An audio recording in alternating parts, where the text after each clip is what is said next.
All right. So oddly enough, I've also known tonight's speaker for many years, and we've both been involved with a number of things, including Sons of Union veterans and preservation of veteran graves and various other things in the community.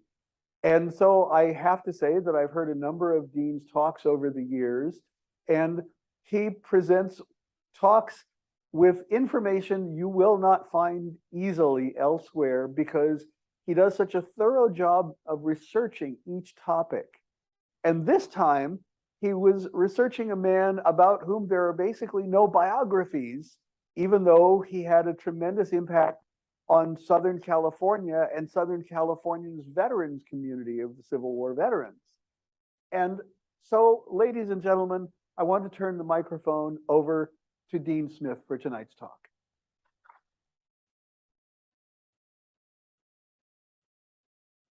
Thank you very much, Nick. That's very kind. I think somebody from the Inland Empire Roundtable sent out an announcement saying that this roundtable was having that cranky old president of the LA Civil War Roundtable give a talk tonight. So I'll own that.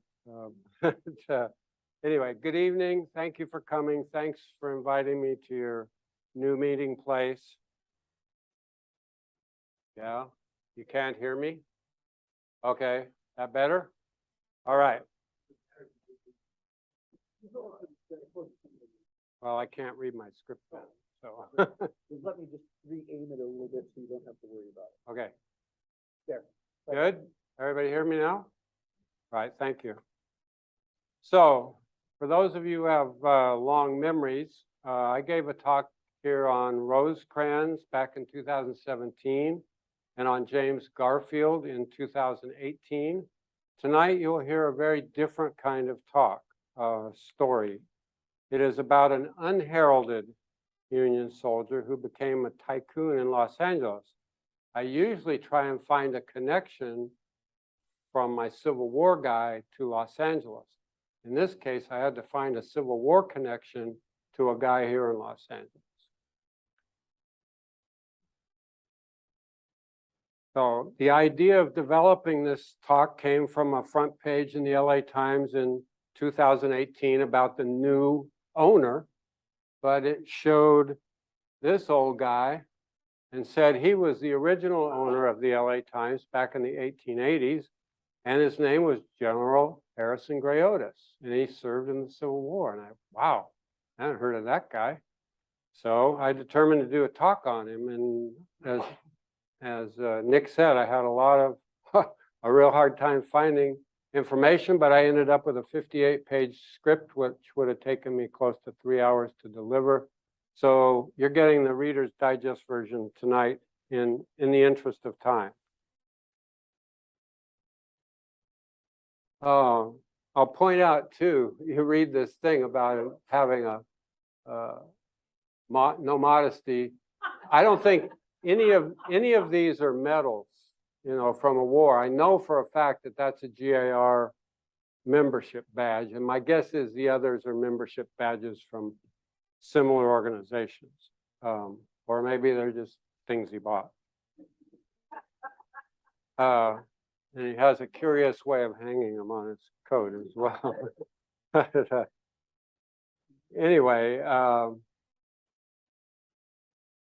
this story's about how he spent his time during the war and about how a majority of soldiers spent their time in the war. It's not about a general. And it involves his diary and his wife's journal. So you'll be hearing the voices of two people who lived through the war and what their thoughts were on things like the war and the enemy and the society. And later in the talk, I'll talk about his time here in LA, which I hope you'll find interesting as well. When I'm done, I hope you've learned something about this very amazing man. So Harrison Gray Otis comes from very humble beginnings. He grew up on a farm in Ohio, but he had some pretty famous ancestors. Harrison Gray Otis, who he was named after, and whose house that is in Boston, was the mayor of Boston, a member of the Massachusetts legislature, a U.S. attorney appointed by President George Washington, and a member of both the House of Representatives and the U.S. Senate. His paternal grandfather, Barnaby Otis, fought in the American Revolution, and his own father also was active in the abolitionist movement. And their house was a stop on the Underground Railroad. So our Harrison Gray Otis was born on February 10, 1837. He was the youngest of 16 children. He was educated in a log schoolhouse, but only during the winter because he had to work on the farm in the summers. He helped his dad with the abolition work, and he became a printer's apprentice at 14, liked it, and so he got jobs for the next 10 years. During that time, though, he did go to college for 2 years, and he graduated from something called Granger's College.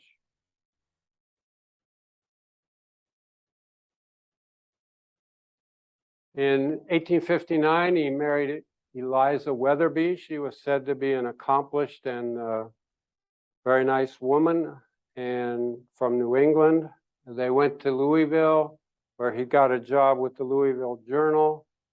At the age of 23, he was elected to be a delegate to the 1860 Republican Party convention, which nominated Abraham Lincoln for president. And he also served as a member of the Kentucky Republican State Executive Committee. But their time in Kentucky was short-lived.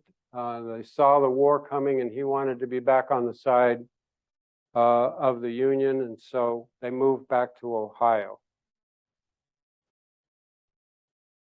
And you can see there that they had several children. They had a son that's not listed there, Otis, Harrison Gray Otis Jr. He died within a year of birth, so he's not listed there. And the fourth daughter also died about that same age.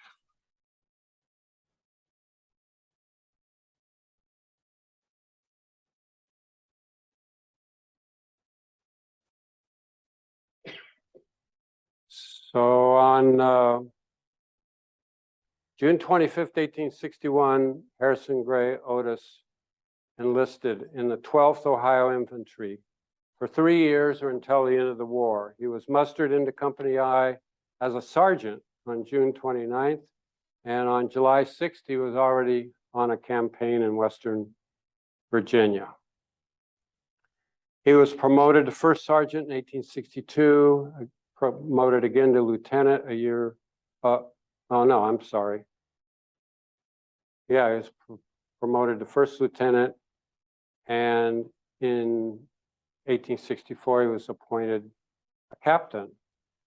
About one of these promotions, Otis wrote in his diary, "Since my last record, the executive of my state has seen fit to promote me, his most humble servant.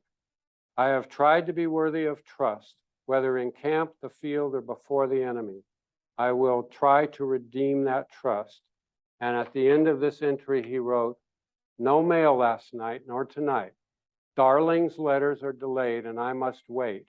I've thought of the dear, good girl often today, and I must get home to see her and kiss her this winter. Up at reveille in the morning is the order. Ugh, how cold it will be."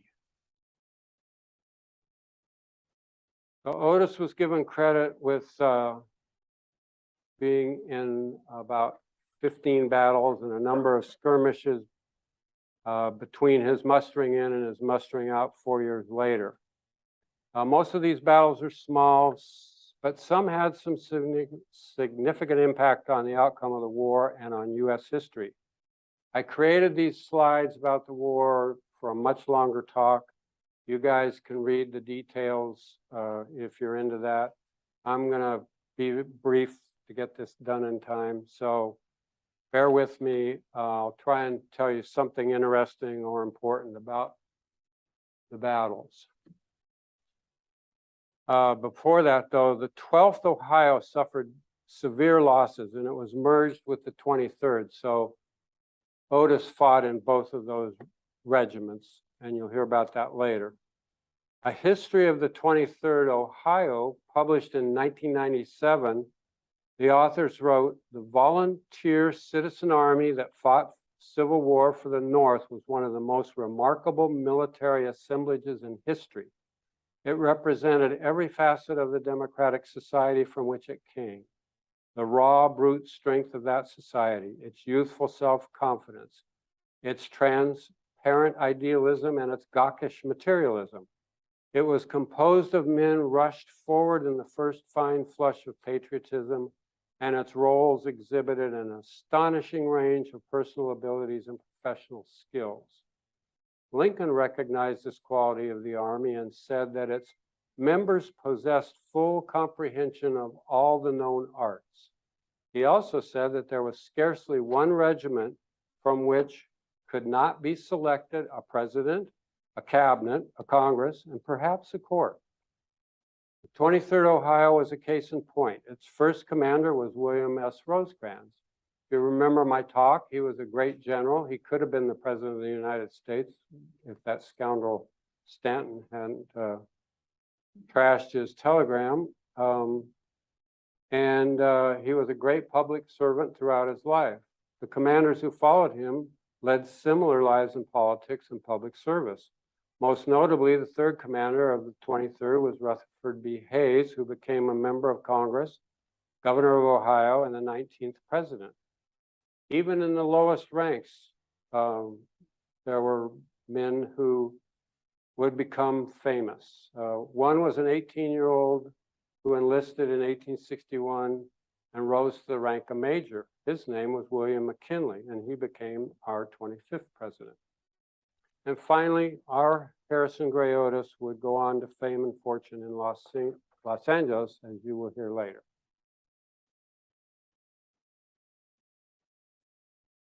So while these men were atypical, their experience was very typical. The authors of the History of the 23rd tell it. For these Ohio boys spent the war doing the same dull things day after day. Their main experience was monotony. Later, they would remember only the glorious and exciting days, but like men in all wars, for the most part, they were just plain bored.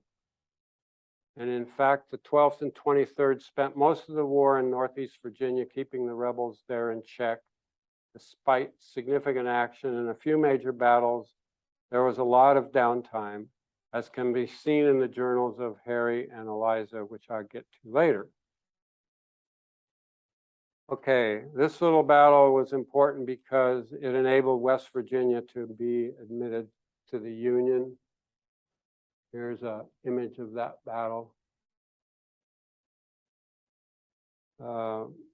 This battle at Sewell Mountain was Lee's first campaign, and Rosecrans became the first Union general to defeat Lee. In a Southern newspaper, it was said that Lee was outwitted, outmaneuvered, and outgeneraled by the Dutch general, and the paper mocked Lee by giving him the nickname Granny Lee. Oops, I didn't mean to do that. After Sewell Mountain, the 12th spent the rest of 1861 and part of 62 in Northwest Virginia, just doing not much of anything. Then they were at this battle called Bull Run Bridge before the actual battle of Second Manassas. The 12th Ohio lost their brigade's commander, General Taylor, and their retreat into Alexandria caused them to miss the second battle at Manassas. About this battle, Colonel White's official report on the part of the 12th Ohio fighting in the battle says, The 36th Ohio had now joined us on the right and the 23rd Ohio on our left. When the general charge was ordered, in which my regiment gallantly dashed over the crest and into a thicket of laurel under a severe fire. In this charge, we drove the enemy in great confusion and inflicted serious loss upon him, killing several with the bayonet. After pursuing a quarter of a mile, I halted the regiment and lay some time under sharp fire and canister and shell. Receiving your order to charge the enemy's battery posted at a stone wall about 600 yards to our front and right, I moved the regiment forward through a dense laurel under heavy fire and gained the rear of the battery at a garden enclosed by a stone wall, where a severe fight ensued, in which we were completely successful. Here we captured one national color and 2 battle flags. The ground was literally covered with the enemy's dead and wounded, while we took off the field 200 prisoners, mostly Carolinians. Colonel White closes the report by saying, our loss, as might be expected from desperate nature of the service performed, is unfortunately large, being about 35 killed, 100 wounded, and 30 missing. This loss is from less than 500 men. While this battle was declared a Union victory because the rebels abandoned the mountain during the night, its importance was that McClellan lost the chance to crush Lee's army that day. Oh, I'm on South Mountain already. Okay, forgive me. At the Battle of South Mountain, the 12th Ohio was under the 9th Corps, and it was commanded by Major General Jesse Reno. Reno was mortally wounded in the last volley from General Hood's Texans. He was carried to the headquarters of General Samuel Sturgis, where he's reported to have called out, "Hello, Sam, I'm dead." Unfortunately, a few minutes later, he actually died.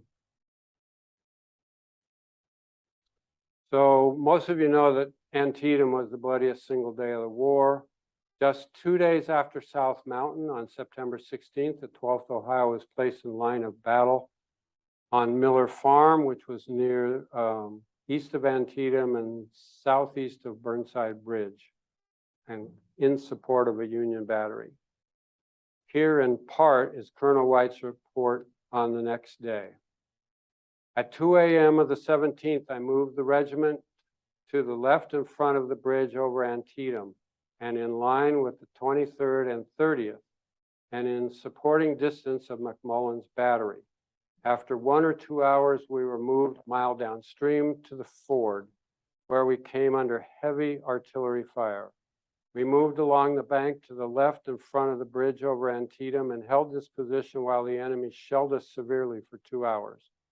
By order of Colonel Ewing, we were then moved forward and put in line of battle with the brigade to charge the enemy's lines posted on and beyond the hill. Before the line moved forward to the charge, it was discovered that the enemy was moving 2 columns around our left flank.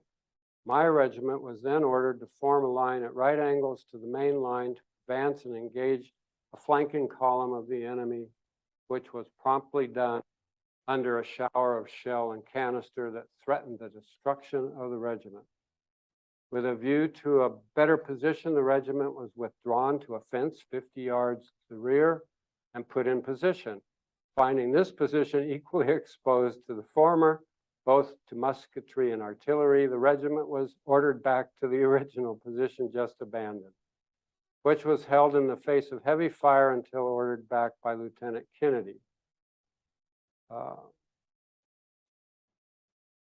So then they remained there for the night. Our loss on this day was 6 killed, 24 wounded out of 200 engaged, and occurred mainly from the enemy's artillery while engaged, holding in check the force endeavoring to turn our left. One of the wounded was Harrison Otis, who wrote the following in his diary: "The good God has once more taken me through a time of peril safely. though I was severely scratched by a stray ball on Wednesday, which glanced my left shoulder blade. How thankful I am to God for his mercy, and yet how undeserving I am. It would relieve me could my sorely anxious heart of my faithful Lizzie be consoled by news of my safety, but all's well that ends well. The 17th wasn't the last day of fighting for the 12th. On the 18th, they spent the whole day skirmishing with the rebels, and they suffered 1 more dead and 2 wounded. Here's some common images of Antietam, and this is the only monument to a Ohio regiment at that battlefield. So during this long stretch of the Civil War, the 12th Ohio was attached to various brigades, divisions, corps, and armies, but was always operating in Northwest Virginia, which became the 35th state of the Union by proclamation of President Lincoln on June 20, 1863. West Virginia was the only state to secede from a Confederate state. During this time, the Confederates formed an outfit called Partisan Rangers, which are basically outlaws, and they would attack and then dissolve back into the population. They were feared by both the Union soldiers and civilians alike. To deal with them, Colonel White, who is now a brigade commander, created an independent scouting company. And Otis was now a lieutenant, and he volunteered for service in this thing, and they were forgiven camp duties like guard duty and other things. And so Otis said, every volunteer, or he spoke for every volunteer when he said, I suffered nothing from the lethargy of garrison life, but had free play to indulge my penchant for doing audacious things in the war. This little company became known as Blazer's War Scouts because their commander was named Richard Blazer. Wait.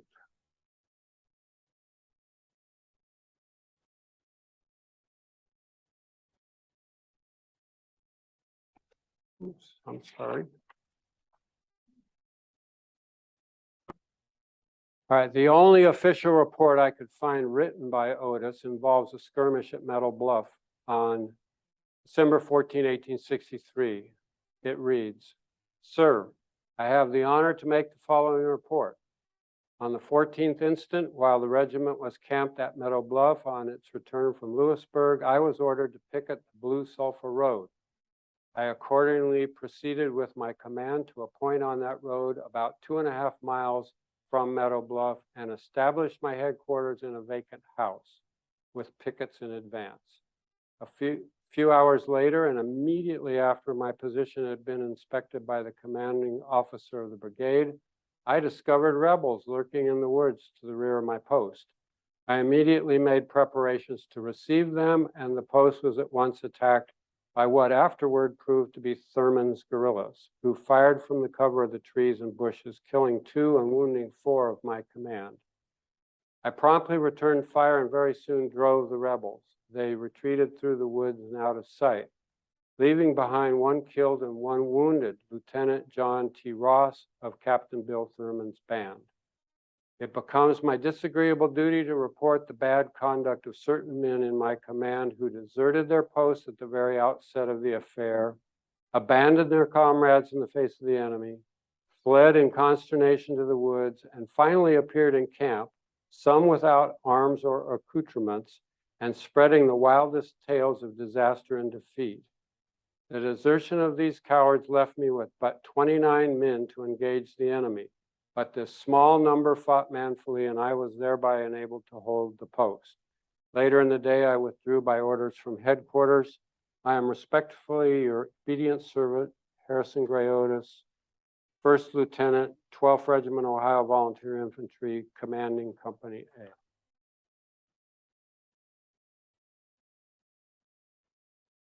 So this battle was only interesting because Rutherford B. Hayes was now the commander, and William McKinley fought in his first battle here.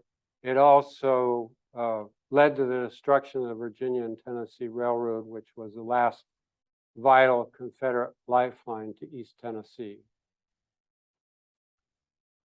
Lynchburg was another battle in this campaign. The Union was forced to withdraw, and leaving General Jubal Early free to move up and down the valley unopposed. Oops. Thank you. How bad was that? All right. So on July 2nd, 1864, the 12th was ordered to Columbus, Ohio, where they were mustered out at the end of their enlistment, but on July 11th. On July 12th, the veterans were transferred to the 23rd Ohio for the remainder of the war, and by the 15th, they were back in the Shenandoah Valley for another campaign against Jubal Early. See if I can do this right. Okay, Kernstown, which is near Winchester. Here again, Harrison Otis was wounded in the right thigh so severely that he was given a 30-day leave to return home to Ohio to recuperate. His leave was extended another 30 days because the doctor declared he was unfit for service, and as a result, he was home to see the birth of his second daughter, Marion, who you will hear a lot more about later. Its military importance was that it marked the high water for the Confederacy in Shenandoah Valley, enabled Early to attack the Ohio and Baltimore Railroad, and allowed McCausland to burn the town of Chambersburg, Pennsylvania, in retaliation for Union General Hunt's burning of VMI. The Confederate advantage was short-lived, however, because General U.S. Grant put Phil Sheridan in charge of the Union Army of the Shenandoah, and we know how that turned out. So here's an image of VMI after the Union raid. That's a painting of Chambersburg. Those are actual photos of the damage at the Chambersburg. And now we're the Third Battle of Winchester. The most interesting thing here was that Colonel George Patton of the Confederate Army was wounded and died 6 days later, and he's more notable because he was George Patton of the World War II fame, his grandfather. And here's an image of the battle at Winchester. So not expecting a fight at Cedar Creek, Sheridan was in Winchester. Jubal Early attacked in the morning and surprised the Yanks. Sheridan heard about the Union breaking and running, so he went on a famous ride to stop the rout.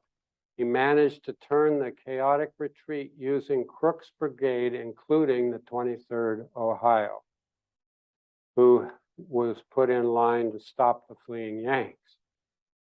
Early then made a mistake by halting the pursuit because his soldiers were too busy raiding the abandoned Union wagons and camps. As a result, Sheridan's ride made him a celebrity, and his successful counterattack led to Union victory, which ensured Lincoln's reelection, as well as Sheridan's promotion to Major General.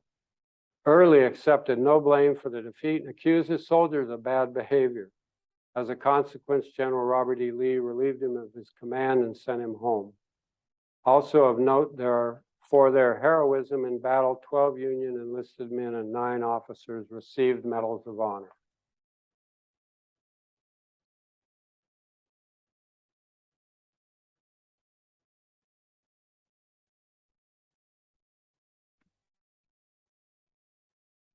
Now there's Cedar Creek. There's the attack in the morning. And there's Sheridan's famous ride.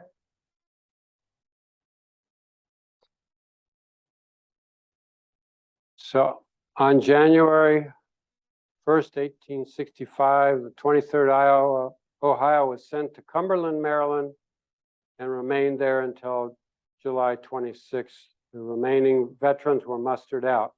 At the end of the war, Harrison Gray Otis was given a brevet promotion to major and then to lieutenant colonel for gallant and meritorious service. Years later, after he moved to California, he chose to be called Colonel Otis. Now you have a little background about the serious fighting and consequential battles that Harrison Gray Otis was involved in. The interesting fact is, however, that they only accounted for a mere 12 days of the 4 years of his service. Those days were interspersed between long periods of marching, camp life, minor skirmishes, and tedium. The next part of this talk will be quotes taken from the Journal of Eliza Otis and the Diary of Harrison Otis. Most of their entries are simple reflections on their daily lives, but they provide interesting insights into what Eliza and Harry thought about the war, the Union cause, and the enemy. Hearing their words brings their experience to life and gives a deeper understanding of how the war affected those who lived through it. Time does not permit me to go through all. You can see all these little stickers were things I thought quotable, but that's how I work. So we'll start with Eliza's journal. On May 30, 1862, she writes about a riverboat captain describing the Battle of Shiloh. She says, "The description which he gave of that battlefield after the dreadful struggle was over was fearfully thrilling. The account of the battle will fill one of the bloodiest pages of history. What a long, black criminal record will be the story of the rebellion which the future will write. The world will stand appalled and horror-stricken at the heaven-daring treason that has lifted its patricidal hands against the government of which it owes all that is best and noblest in the life of a free people." The next day, she writes about a soldier friend who was nearly wounded by a rebel bushwhacker. "I am thankful that a kind providence spared you from such a cowardly foe. I hope that the policy pursued towards such a traitor will be not be one of milk and water, but one of utter and entire extermination." No soft words.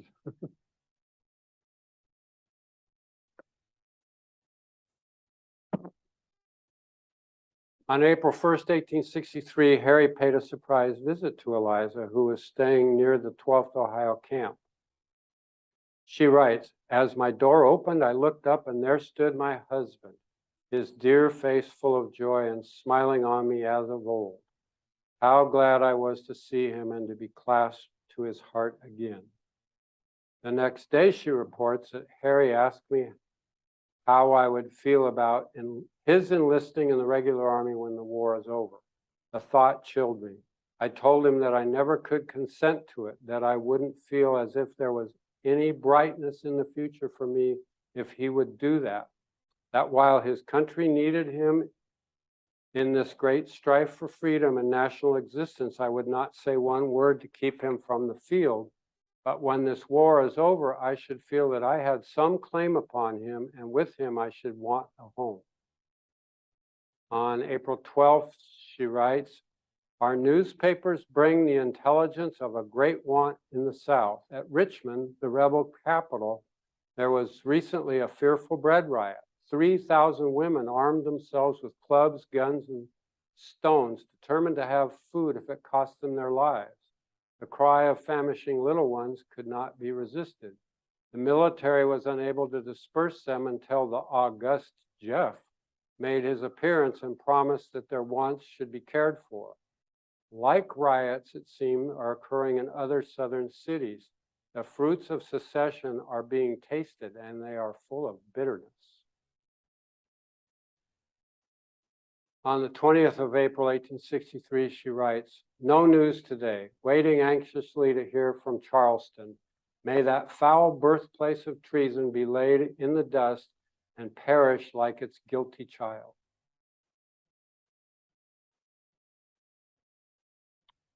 May 25th. A letter from Harry today. 'Twas written on Saturday, and he had just returned with his brigade from a long chase of McCausland. Harry left on Wednesday night and on Thursday night reached the advance of his regiment, having traveled 75 miles, 27 of which he walked. All honor to my soldier husband. Our bleeding country has not a truer son. Liberty will never die with such defenders. The blessing of the Most High be poured upon his beloved head. After a visit from some soldiers who were back from the front, she wrote, in one place near South Mountain, I think they said it was, 60 dead bodies were thrown into a deep old well. That was their only sepulcher. They were those of the rebel soldiers, and they were placed there by our own men who were 3 days in burying the dead, and time and their various duties gave them no opportunity to afford the fallen foe a better mausoleum. General Burnside offered $1 to every citizen who would bury a dead body, but few were willing after that great harvest of death was over. On June 24th, she says that she and Harry went for a walk and they stopped to ask directions from a woman in a small cabin. Her face was not womanly, but was long and cadaverous and brown, just fitted to crown the unshapely form. Poor woman, she looked like one of the many of that large class all over the South who have been made the vassals of slavery, upon whose necks the iron heel of the aristocrat's tyranny has been placed, not less than the toiling slave in the field with his back torn by stripes and his future darkened by a hopeless despair. Then on the 28th, she's visiting a young woman who lives with her aristocratic mother in their home on the Kanawha, and who sings her sessish songs so sweetly and plays rebel marches on her rosewood piano and talks of the chivalrous South and the brave Stonewall Jackson, whom they heroize and make his memory green with their praises, forgetting that he was a traitor to his country and was striking his deadliest blows at liberty and freedom. Finally, in her last very long passage in September, she gives this description of a Mrs. Thompson, who is heart and soul a Southern woman. Her sympathies are with the rebellion. Her hopes are for its success. She has 2 sons in Confederate service. Yet with all her devotion to the Southern cause, she is wont to expatiate freely upon the rising military fame of her kinsman, Ulysses, as she patronizingly terms the hero of Vicksburg. Evidently, her family pride is as powerful as her treasonous instincts. Mrs. Thompson says that her mighty prayer for Grant is that he might be led to see the error of his ways, abandon the cruel crusade which he is now waging against his unoffending and outraged brethren of the South, and lend his influence to the cause of Southern independence. Now we'll go on to Harrison's diary. It's much shorter, covering a shorter period of time. Here's part of his description of the battle at Bull Run Bridge. Fierce fight over the bridge, came into battle in good style, the 12th alone, the 11th in reserve on the railroad. Bullets fly like hail. Enemy try to flank. Get terrific volley from the 11th. Saves the 12th and falls back with loss. Rallies and comes up again. Hot work for a while. Saw the enemy advance from the line in open field on the right of the railroad. 2 flags in full view, one red, the other white, with a black crop. They send a volley after our rear. I fire at the flag and then get up and dust. Bullets fly like mad, retreat through open fields and woods with but 2 or 3 of the 12th along. Reach the railroad again just as the 11th is passing. Rebel cavalry came up, dashing up, crying, "Halt!" Nary halt for me, light out with 2 guns and a sword. The following 4 short entries on consecutive days give some insight into camp life. Troops passed all night, still passing. Heavy cannonading heard all day in the direction of Centerville. A terrific battle is going on. Wild reports brought in by stragglers, many scattered along the road.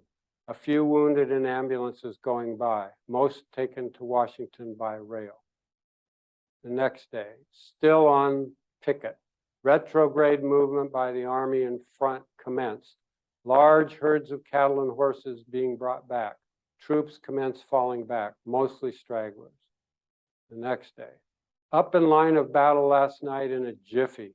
Guards are foolish and frightened. Old English Ed Alston mighty near insane. False alarm, go to bed again.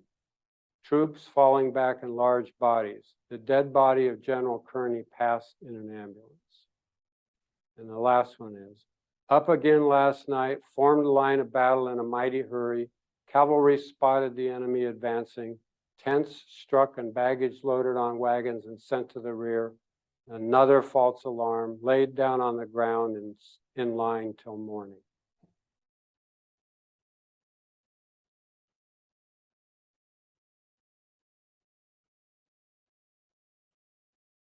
Okay.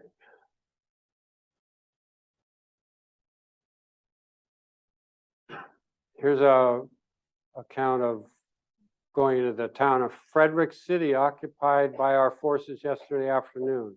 Smart fight between part of our division and the rear guard of the rebels, Stewart's cavalry. Rebels driven, and we passed through town amidst the wildest demonstrations of delight from the citizens. On September 15th, he says, great battle fought yesterday at South Mountain Gap. Our division opened the infantry fighting. The 12th, 23rd, and 36th charged the rebel position in the forenoon and drove them from their position behind a stone wall into the woods in utter confusion. Many bayoneted and many more taken prisoner. The North Carolinians turned their backs upon the gleaming bayonets and threw away their guns and equipment in profusion. Later in the day, the battle raged even more furiously. Our division again charged through a dense laurel thicket, advancing with yells terrific upon a strong position of the enemy behind another stone wall. Here the fighting was indeed desperate.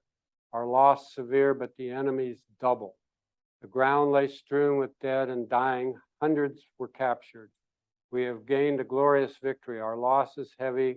God has spared my life, and I am once more ready to meet my country's enemies. His next entry was 6 days later. My record is often interrupted now. The rough fortunes of the war make sad havoc of pages of a diary, as well as the ranks of the army. Since my last date, another great battle has been fought. On the 16th, our army came up with the enemy at Antietam Creek near Sharpsburg. Some fighting occurred, but without definite result on the first day. The night of the 16th was occupied by our troops getting into position, and early on the following morning, the great battle opened with tremendous cannonading from our side and tremendous replies from the enemy. All day the battle raged. The left did not become engaged until afternoon, when our division with others was thrown across the creek and advanced through open fields into the face of the enemy, who occupied a cornfield by scores. Here we encountered a destructive fire which threw us back for a time. The 12th rallied and advanced once more amongst terrific fire of grape and shell to the edge of the cornfield. Again fell back to the banks of the creek, laid there all night.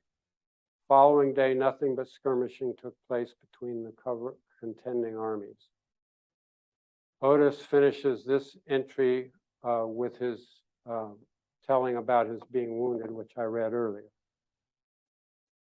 On February 10, 1863, he writes, my birthday, 26 years of my life gone. They have not been wholly spent in vain, I hope. I am today a soldier for my country, which is worth living for and deserves dying for. I have a glorious wife to cheer me on to noble deeds. May God preserve her and my country too, and my poor self. 2 days later, he writes his last entry saying, "The man with the greenbacks has been entertaining the boys today. There's many a glad heart tonight among us. My pay for 6 months and 11 days as a sergeant and 1 month, 19 days as a second lieutenant with clothing balance due was $301.75. I've still bills to pay." So after deducting his clothing, Otis got about $300 for 8 months service, an average of less than $38 a month, and he had 8 months of bills to pay to keep his family. Okay, after the war, Otis went back to Ohio. He bought a small newspaper. It didn't prosper, and he was elected to be the reporter of the House of Representatives in Ohio. He then moved to Washington, D.C., and he worked in the government printing office. He was also a reporter for an Ohio newspaper, and he was the editor of the Grand Army of the Republic National Journal, so he was active in the GAR. In 1868, he participated in a convention that nominated Grant for president. 1871, he took a job in the patent office and he became a division chief there. His fourth daughter was born and then died, as I said. And so after she died, he quit his job in the patent office and made the trip to Santa Barbara. His obituary in the Times said he went there to raise goats, but in reality, he had been there the year before and he'd met William Hollister, and Hollister offered to sell him his newspaper. So when they went back, he bought the paper, he became the managing editor, and he wrote the news and his wife helped out. But he was a Republican in a Democratic town and he alienated everybody. By attacking the other two newspapers and disagreeing with anybody that didn't go along with what he said. So he needed work and he got an appointment to go up to Alaska, for which he was paid $3,600 a year. During his absence, he left the paper in the hands of some man, but his wife actually ran it. During this time, he was appointed to a tax collector position, but that was blocked in the Senate, and he was offered a couple of overseas appointments in the State Department, but he declined both of those.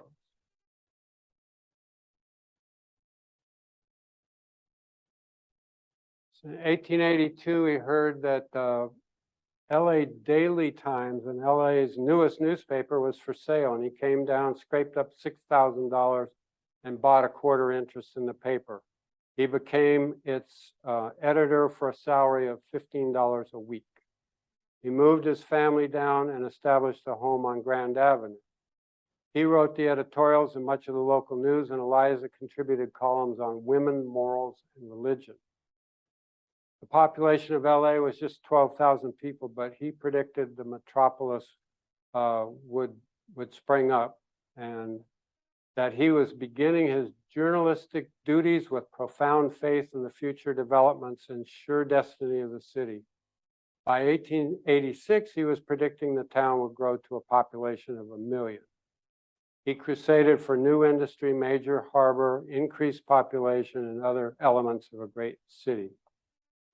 In 1883, he took a half partner, dropped daily from the title, so it became the Los Angeles Times. In 1886, he bought out the partner, and now he was the sole owner, president, general manager, and editor-in-chief, a job that he held until he passed in 1970. In a book written about Los Angeles in 1932, Morrow Mayo described Otis as a large, aggressive man with a walrus mustache, a goatee, and a warlike demeanor. The military bee buzzed incessantly in his bonnet. He was a holy terror in the newspaper plant. He was politically ambitious, though he never ran for an office. He asked for many. When William McKinley, Otis's comrade in the 23rd Ohio, was elected president, he asked to be appointed Assistant Secretary of War, but the Secretary of War, Russell Alger, would not have him. Now here's, oh, how did I get past that? Oh, in 1897, Otis built one of the first homes on Wilshire Boulevard and named it the Bivouac. On May 8th, 1901, on the first visit of any U.S. president to California, President McKinley spent a night as Otis' guest in the Bivouac, just 4 months before he was assassinated in Buffalo. So those are images of his house.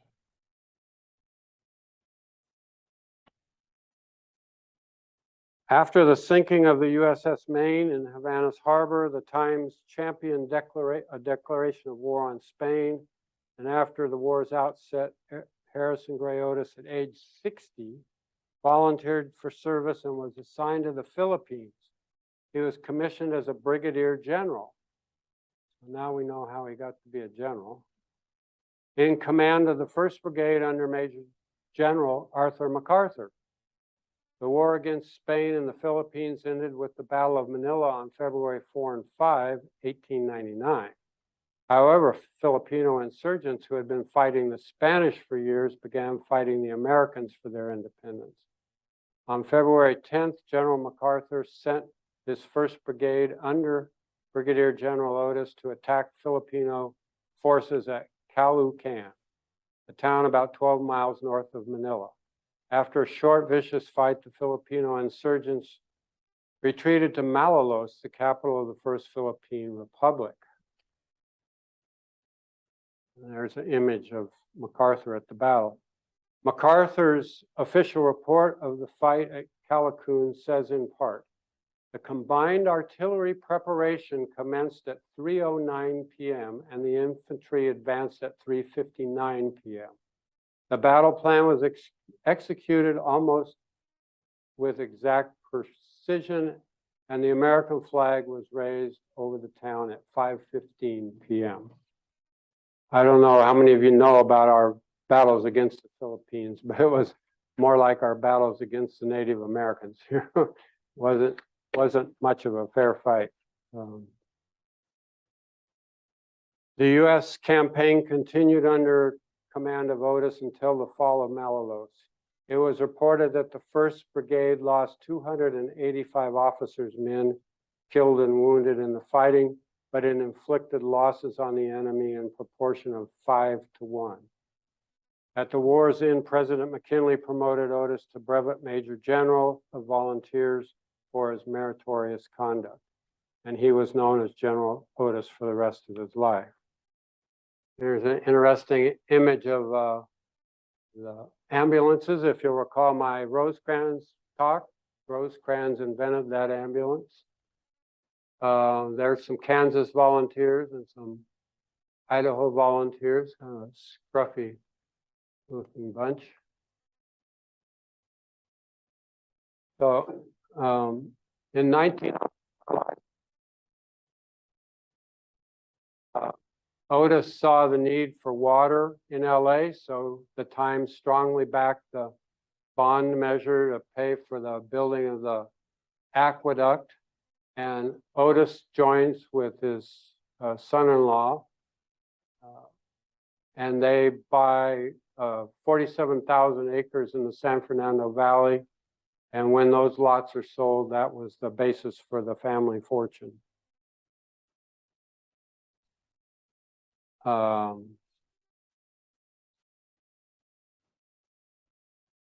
He also backed the building of a port in San Pedro.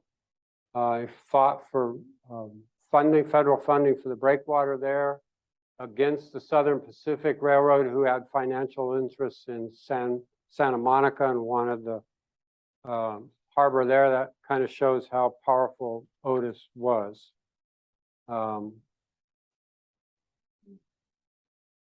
And here's a picture of the Times story and William Mulholland. There's what the port looked like back in those days. So Otis may be best remembered or maybe infamous for his strident anti-unionism. In 1890, the Typesetters Union struck a number of newspapers, and Otis brought in typesetters from other parts of the country, making the Times an open shop. For years, the Time front page banner contained the phrase, "True Industrial Freedom." Otis formed an anti-union organization of well-heeled businessmen called the Merchants and Manufacturers Association, simply known as M&M. These men felt material success was tangible proof of their moral superiority. Those opposed to the M&M said it had but one creed: we will employ no union men, and only one rule: you shall not employ any union men. A penalty for disobedience was financial coercion, boycott, and ruin. In his well-received book, American Lightning, Howard Blum says, nowhere in the country did the opposing armies of unions and employers collide with greater frequency than in Los Angeles. In the first decade of the 20th century, the city had become the bloodiest arena in the Western world for capital and labor. The long-running confrontation was largely provoked by the sentiments, leadership, and intransigence of one belligerent and self-confident individual, Harrison Gray Otis. At one point, the fighting was in the streets of Los Angeles so bad that 6 armed U.S. infantry companies had to be deployed before the bloodshed could be stopped. Otis's leadership of the anti-union movement made the Times the focal point of the battles in Los Angeles. At approximately 1 a.m. on October 1, 1910, a bomb went off in Ink Alley outside the Times building. The bomb was made of 16 sticks of dynamite. It collapsed part of the building, causing a devastating fire that trapped and killed 21 people working on the paper. The Times called it the crime of the century. The mayor of Los Angeles hired a nationally known private detective named William Billy Burns to track down the bombers. Burns was known as the Sherlock Holmes of America and later became the director of the Bureau of Investigation. Burns' detective work led him to capturing James McNamara in Detroit and his brother John in Indianapolis in April 1911. The McNamaras were involved in an iron workers union known to be involved in dynamite bombing campaigns. Burns brought them back to LA for trial, and the Iron Workers Union hired Clarence Darrow to defend them. The trial started in May and dragged on for months. The unions claimed the McNamaras were framed and even accused Otis of bombing his own building. There were accusations of witness and evidence tampering, and Darrow was tried for bribing a juror. In December 1911, the trial ended when James McNamara pled guilty for placing the bomb and was sentenced to life in prison. He died in San Quentin in 1941. John McNamara was sentenced to 15 years in prison for ordering the bombing. He served his sentence, but also died in 1941 in Montana. Otis went on to rebuild the Times building and make it a financial success.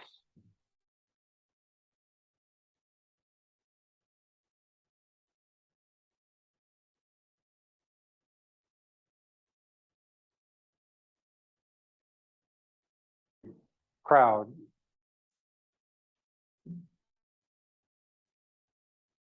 Oh, and there's Billy Burns, Clarence Darrow, and the handsome McNamara brothers. In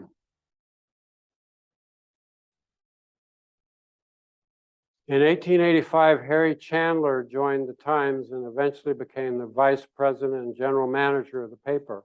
In 1894, he married Otis's daughter, Marion. He and Otis worked together to shape the growth of the city and the region. On November 12, 1914, Harrison Gray Otis wrote a letter to Marion and Chandler entitled, "What the Course of the Times Shall Be."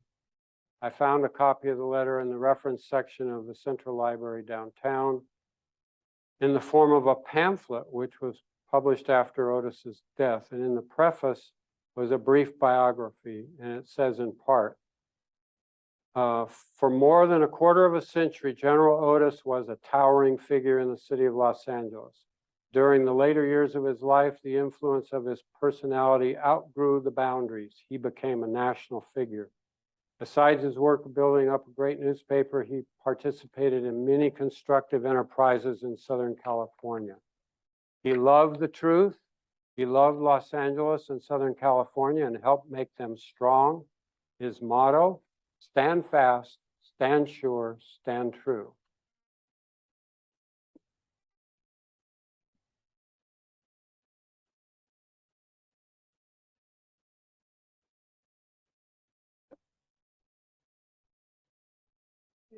In the letter, he has 11 instructions.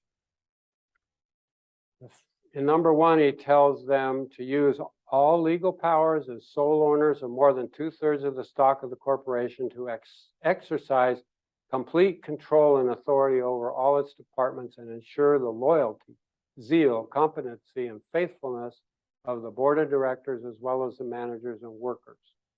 Number 2, directs them to preserve and protect the traditions and achievement of the times.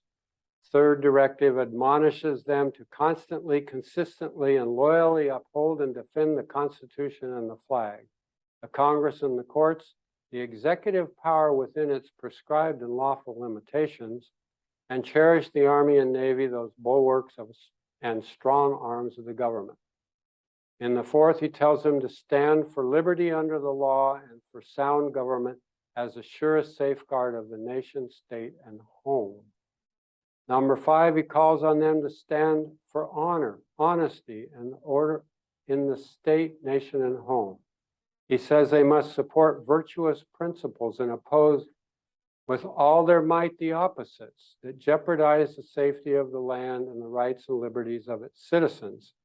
In his shot at the unions, he tells them, antagonize unceasingly all allied private and semi-private individual combines which would unlawfully wrest from the freeborn American citizen his guaranteed constitutional right to industrial, personal, or political freedom and make him the slave of an arrogant, monopolistic trades despotism.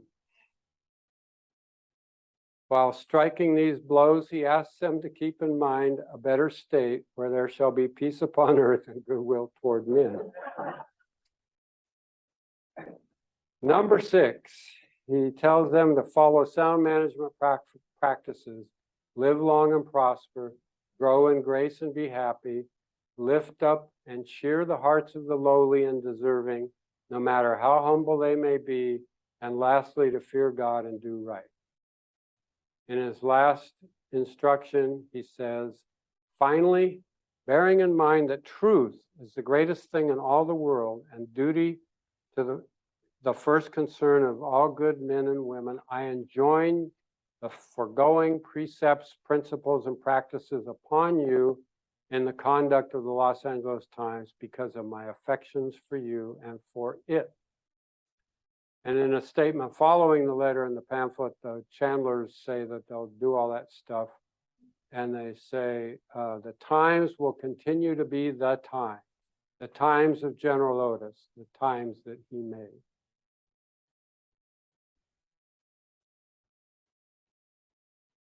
In May of 1916, back up to 1915, 10 months after World War began, he published a 4-part editorial describing a peace plan for called the Universal Peace Pact. A member of the Permanent Court of Arbitration in The Hague said it was the most feasible and comprehensive proposal that has been made to end war for all time. In 1916, a year before his death, he donated the bivouac on Wilshire Boulevard to the Los Angeles County. He said its purpose was to help encourage the young in the uphill struggle for success and for development of art in the Southland. Thus, the bivouac became the Otis Art Institute. In 1957, the bivouac was demolished and replaced with a modern building.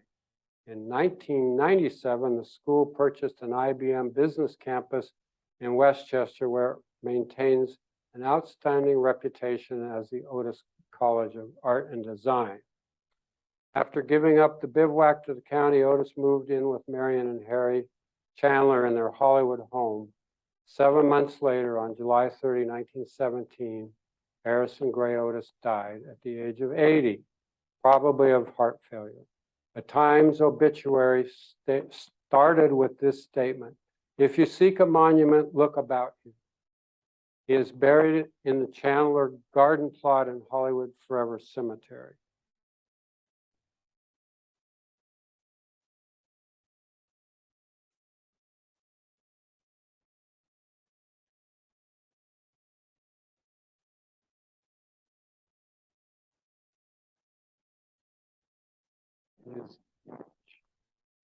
Oh, and there's the monument.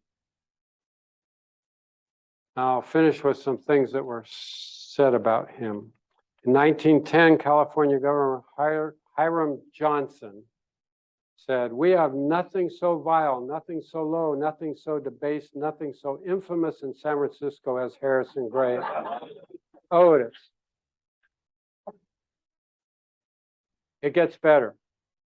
He sits there in senile dementia with gangrene heart and rotting brain, grimacing at every reform, chattering impotently at all things that are decent, frothing, fuming, violently gibbering, going down to his grave and snarling infamy. We don't have to worry what he really thought.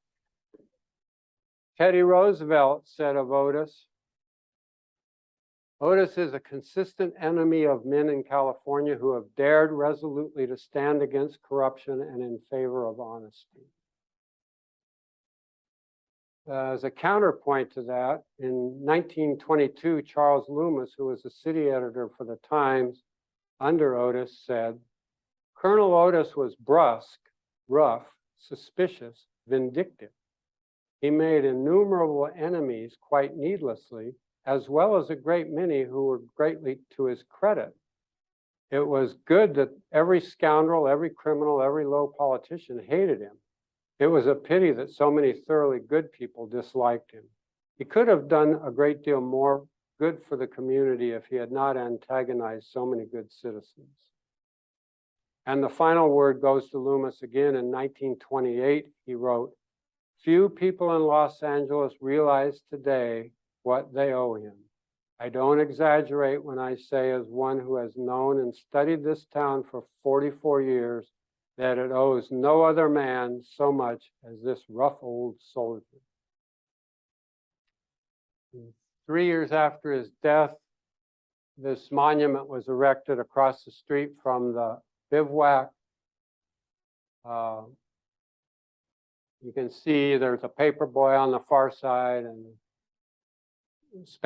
American War soldier, and then he's in this general's uniform. Unfortunately, a car hit it at some point in time, and the soldier was knocked off. On the base of it, it says, "Harrison Gray Otis, 1837-1917, soldier, journalist, friend of freedom, stand fast, stand firm, stand sure, stand true." So here's what it looked like in 1940. That's it, and that's Wilshire Boulevard. And that's, yeah, and this is it today. I took that picture a few years ago. You can see the soldiers gone. So here are my sources. If you look at there, you won't find a biography. There's no biography of this man. I went to the Times building and they wouldn't let me in the parking lot, much less I couldn't talk to anybody on the phone. I went to Otis Art Institute, went to the library, said, "Do you have a biography of Harrison Gray Otis?" They went, "Who?" So anyway, these are my sources. There's some more of my sources. The collectibles that are over there on the table, I actually got these quite recently. There's very little defined about him. And in fact, it's these two images that I got from somebody who cuts stuff out of magazines. And the small one's really great because he's actually in uniform. Most of the images of him are as an old man in Los Angeles. And then I got this, what I call an architectural postcard from 1909, the bivouac. with an interesting sentiment on the back. So, well, it still took an hour and 15 minutes. So I apologize, but most of you seem to still be awake. So because we're doing the recording tonight, if you have questions, I will be officially repeating them for the recording, and then Dean will attempt to answer them. So do we have questions? Yes, Michelle.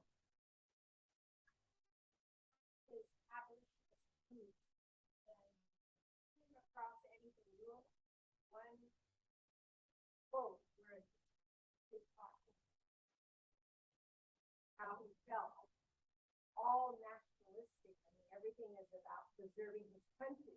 Yet he comes from this abolitionist background, and then he ends up being such an enemy of free labor.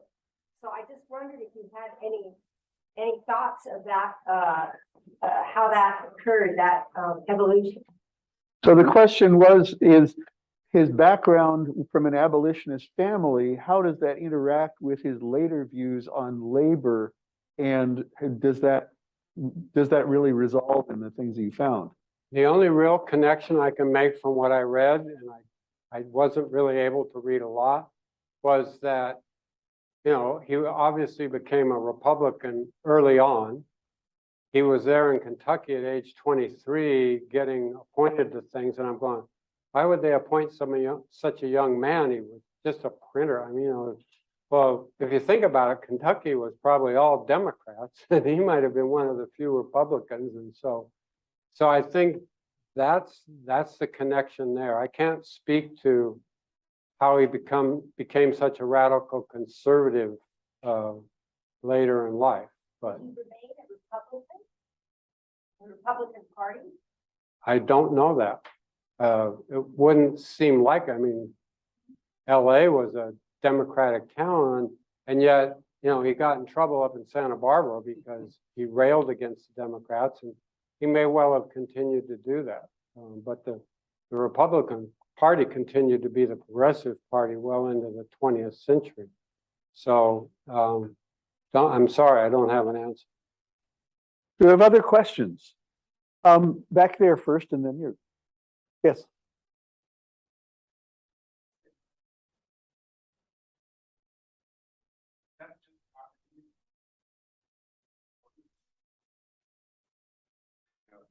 Fear of that dynamiting of the times that killed off any hope for unions after that, or what's the story?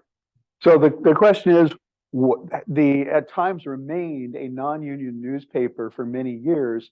Was that just the Otis influence, or was there another story behind that?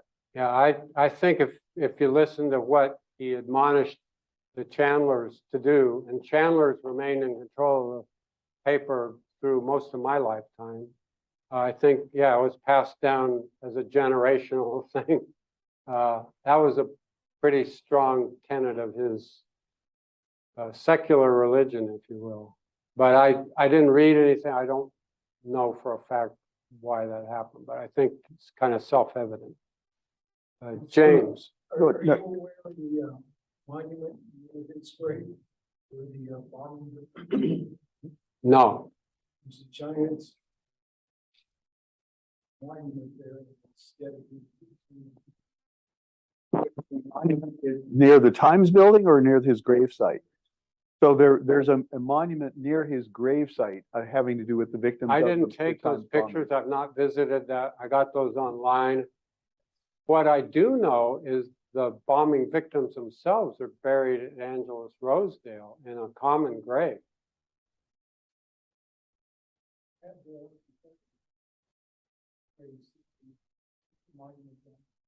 Well, the one where Otis is buried is the one with the Confederate gravesite. Yes, Hollywood forever. Yeah, but There's a giant. huh, did not know that. Yes.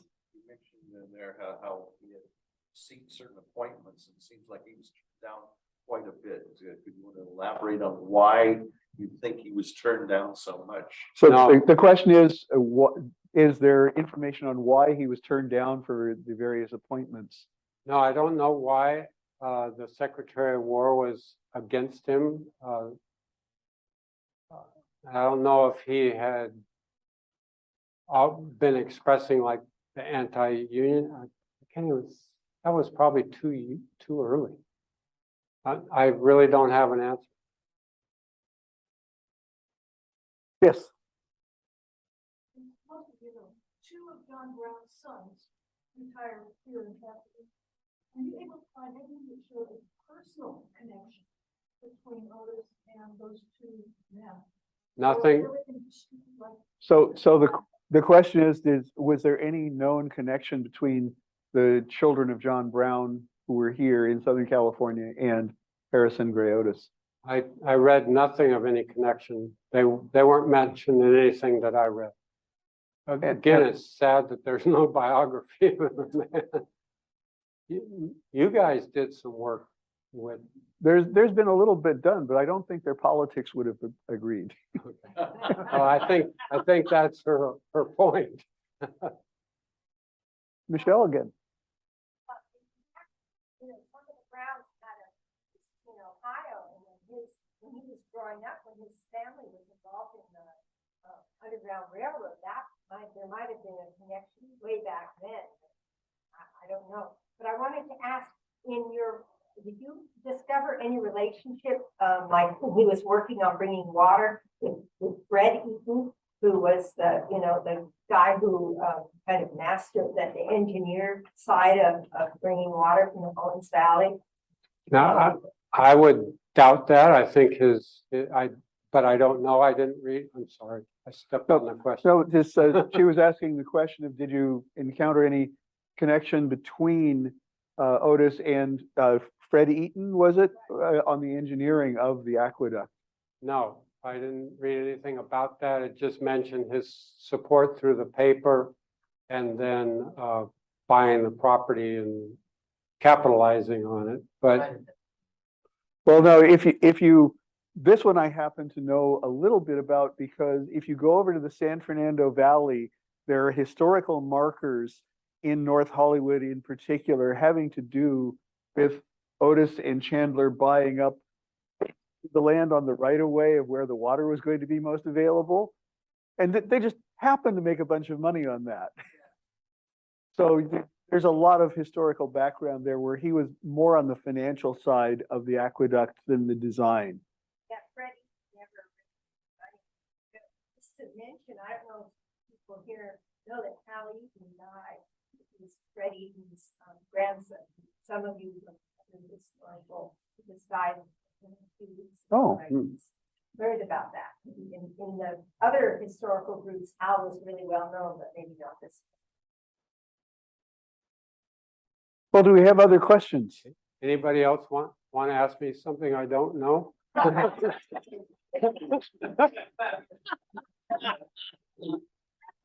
Well, and in that case- I thought about that today. I thought this is the biography he's a quarter Harrison. of the way there.